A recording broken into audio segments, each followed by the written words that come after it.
going to give you a kind of practical introduction to not just the piano, but also the musical system that we use in the Western world.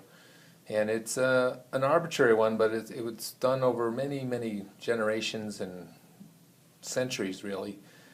Created a pretty cool and very flexible harmonic system. But coming at it from, a major scale seems to be a very easy way to get started, but actually it ends up being leaving you in the weeds because you don't have any sense of a backdrop. So what we're looking at down here is a piano, and some of you, are completely lost on a piano, and others have some notion from rudimentary lessons or musical instruction. But I'm going to assume you know nothing, okay? And I'm going to just give you kind of what I like to call the elements of music, the essences of music. And I want you to realize that music notation and music conventions are arbitrary in many ways, in the same way that we say have and has is arbitrary, and how we conjugate verbs in English that are regular and irregular is arbitrary. There are a lot of those kinds of things in music and music notation, so don't think you're wrong. It's actually, music is actually pretty confusing in some ways. But I'm going to start kind of a quick overview of not only the piano keyboard, but also of music elements that make it up and how it kind of came to be. We're going to go a little bit back in history, and we're going to explore some concepts. The main things I want you to get out of this are the ideas of consonance and dissonance as relating to intervals, and I'll get to these kind of terminology. I'm going to try and keep this very simple, but I also need to use some traditional terminology for note names and things like that, but I'll try and give you that overview as well. So the first thing I want to do is introduce to you the musical alphabet, okay? And so if we look down here at these two keys, the two black notes, and then there's the three black notes, you can always find C as the one to the left of the two black keys, okay? But if we go down two more, B, A, we start to see what we call the musical alphabet. And I'm just going to review this very quickly so that we have reference names. But they're not my favorite reference names. In fact, we have a color-coded system that is just as arbitrary, by the way, as ABC, but is more exact because it uses all 12 of the notes in between the A and the A. Okay? But right now, let's go with the musical alphabet. So A, B, C, D, E, F, G, A. And then the traditional, that is called a minor key, by the way. That's a minor scale, right? But the musical alphabet starting with A to A is a minor scale. C to C is a major scale, okay? So again, it's a circle, right? It's actually kind of a spiral. All right, so C, D, E, F, G, A, B, C, C.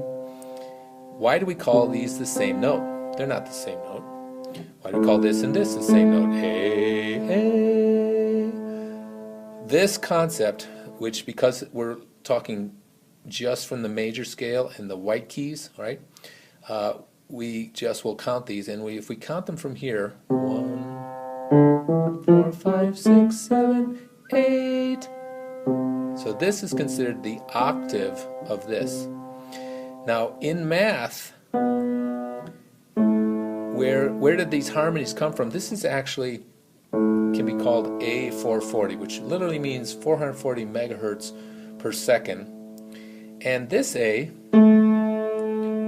is not the same A, but it has an A-ness to it because it's exactly double. It's 880 cycles per second. And the one below that is 220, and the one below that, 110, okay? These ratios of 2 to 1 was the first harmonies, and almost this is probably a universal harmony across all cultures, is that the men can sing down here, oh, and the women can sing up here, oh,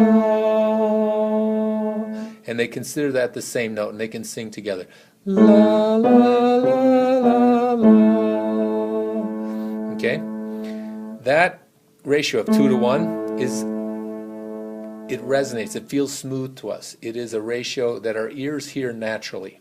Okay, now the next ratio that we found that was also more or less harmonious was a 3 to 2 ratio. And this, it actually wasn't here, it was actually not here, but up here. And they dropped it down an octave, considering the octaves equivalent.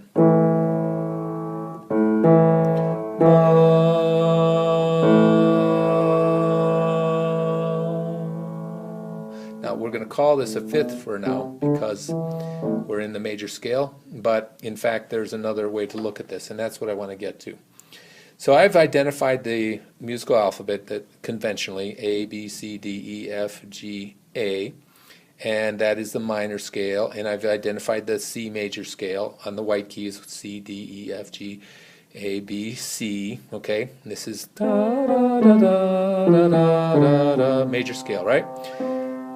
The heart of Western tonality is built on this, but I want you to begin to notice right from the beginning these black notes, okay? And I want you to start to realize that these relationships between these different notes, we call that an octave because we're looking at the major scale, and that's the 8th one. But there's another way to look at this.